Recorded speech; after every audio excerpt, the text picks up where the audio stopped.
Hello everyone, welcome back. This is Avorion episode 56. I'm Enigmius and today, change of plans. Again, it's just the way things have been working out lately. This was my first fighter design that I was satisfied enough with that I decided that we would try and actually take it into a hangar and see if it would perform. And I realized through a variety of error messages and other issues that it was going to be a little while before we could do that. I tried to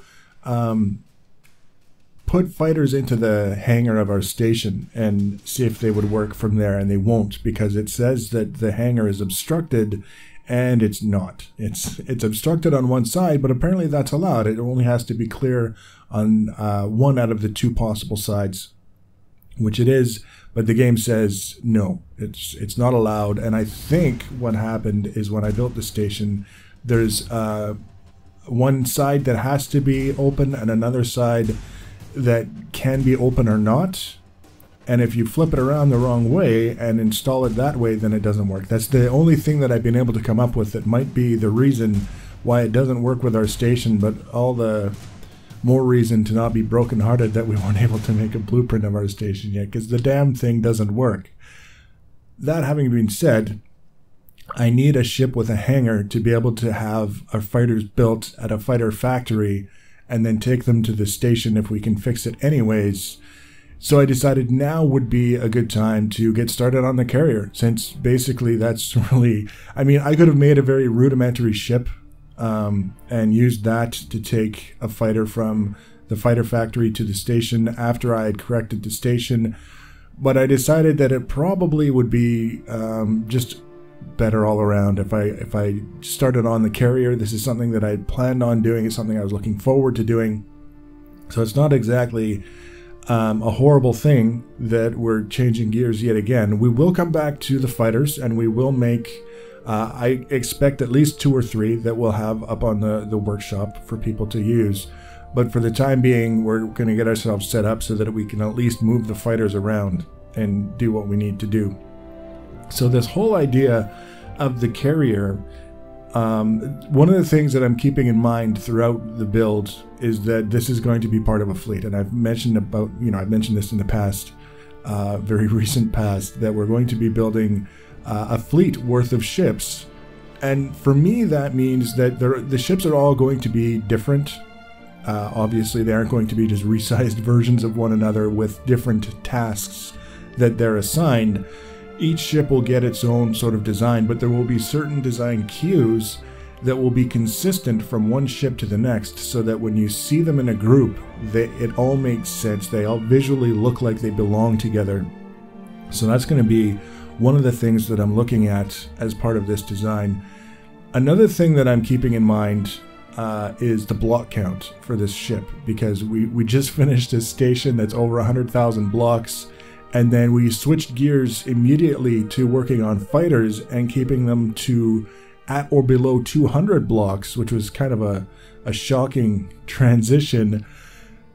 The thing that I want to avoid is making a design that requires so many blocks for each of these ships that by the time you get them all finished and together in the same system, the game just doesn't want to work anymore.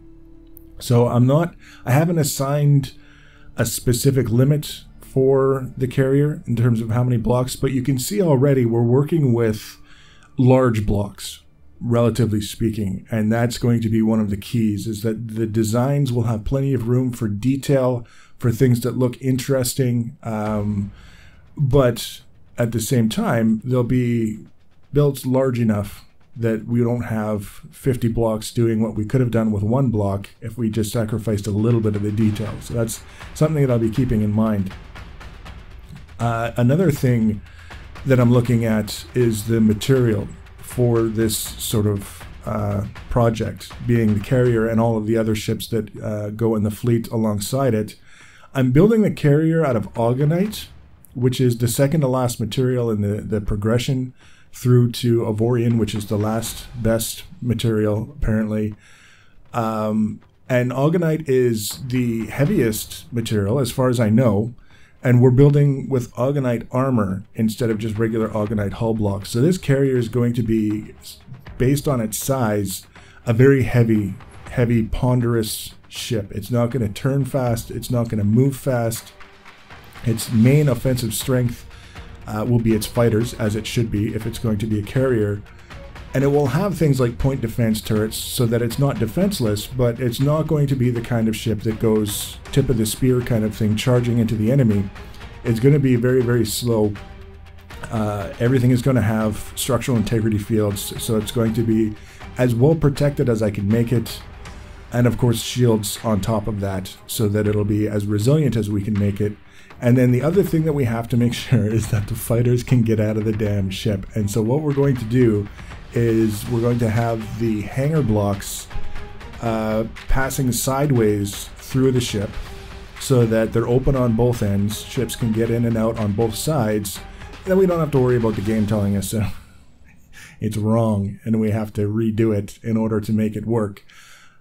The original plan that I had for this, if you imagine a large 3D rectangle and then you carve a giant chunk out of the middle of it, and then in that middle cavity, that's where the hangars are exposed. That's where the openings of the hangars are, so that the fighters leaving the hangar would come out of the hangar, and then they would have to turn a hard right or a hard left and go out that way to get out and clear of the ship. That was the original plan, and the idea being that it looks like the hangars are well protected from enemy fire. They aren't fully exposed, etc. But because of certain limitations, I've decided to change it so that we're going to have them, like I say, going out the sides. But I still want that cavity in the middle of the ship. And I don't know that I'm going to be able to explain it in a practical sense, that it's serving a purpose on the ship of creating such and such a circumstance. But aesthetically, it's very important. It's a sort of a key aspect of the design of the ship. It has been from the beginning. So we're going to keep that. And one of the things, of course, is going to make it so that there's enough structure bridging the gap through that cavity in the middle of the ship that it doesn't look like the ship is ever really at any real risk of being carved in half in a fight. But it's still going to have that aspect of looking almost like two ships that were sort of stuck together. It'll make more sense as we proceed with the build, I'm sure. So we've got this front end, and what I wanted for the front end, it's what we're working on right now, is big, bulky. It looks like if you're going up against this ship and you're not afraid of the fighters and you're not afraid of the point defense turrets, you are terrified of being rammed by this ship, because it just has that look to it, like it will go right through you without even slowing down. And that's kind of the theme that we're getting out of this. And then there's going to be some more elements attached to this front section that will kind of further reinforce that big, bulky, powerful, enormous mass that we're going for. And then the actual central and rear portions of the ship will have their own sort of different elements that are coming together. The goal is to make it look unified, in the sense that it looks like it was the same person who designed it and they had the same sort of theme in mind over the whole thing, but diverse enough to be interesting. So when we're looking at this fleet overall and those design cues that are consistent from one to the next, I don't want to put myself in a position where the ships start to look too similar, because we're trying to make them, you know, all part of the same group or whatever. But with the carrier and just that great big sort of bulky body, one of the ways that we can create that size without creating useless mass that interferes with the performance of the ship excessively is by having you know, those two sections that are attached to one another. And then we can evaluate once it's done, and we can decide whether that's something that we want to continue with some of the other ships in the fleet, or if we want to just use it for the carrier alone or whatever. But the fun of this project, for me, aside from everything else that's fun about building a spaceship, is that idea of you can stop every once in a while and think about all the other ships that are going to be going alongside this. And what I envision, actually, is once we actually get all the ships built and we put them in a fleet and we start issuing orders, that it's going to be just an absolute mess of ships kind of turning into one another and, you know, barely avoiding each other and not necessarily looking like an organized group at all. But at least in our minds, in our imagination at the very beginning of the process, we can pretend that they're going to be looking like a well-formed group of ships that are capable of doing a great many things that one ship simply couldn't do. So that's the idea. That's the whole goal with this ship, and the purpose of the fleet is to just kind of give us that little bit of extra capability. I remember reading recently that someone was saying that it's not a one-ship game, it's a fleet game.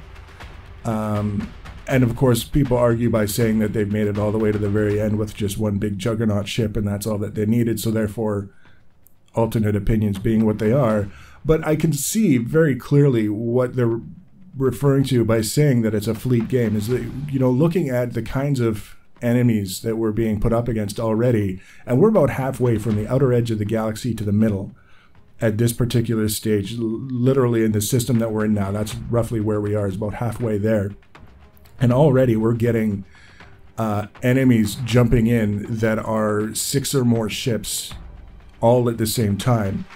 If I had actually set my ships to be capable of receiving damage while we were building, we would get wiped out on a regular basis. It's just the sheer numbers involved are too much for one normal ship. Now, maybe at some point we will build a juggernaut, just a massive force in one ship. Maybe we'll do that. It actually kind of sounds like fun, but for now, I want to see how the fleet stuff plays out, and the only way to do that is to build a fleet and have fun with it, and we'll see after that if it's worth carrying on as a fleet-based game or if we just want to go for the juggernaut and handle things that way. So either way, we got a lot of stuff left to build, and we're going to pick up with the carrier builds right where we left off in the next episode.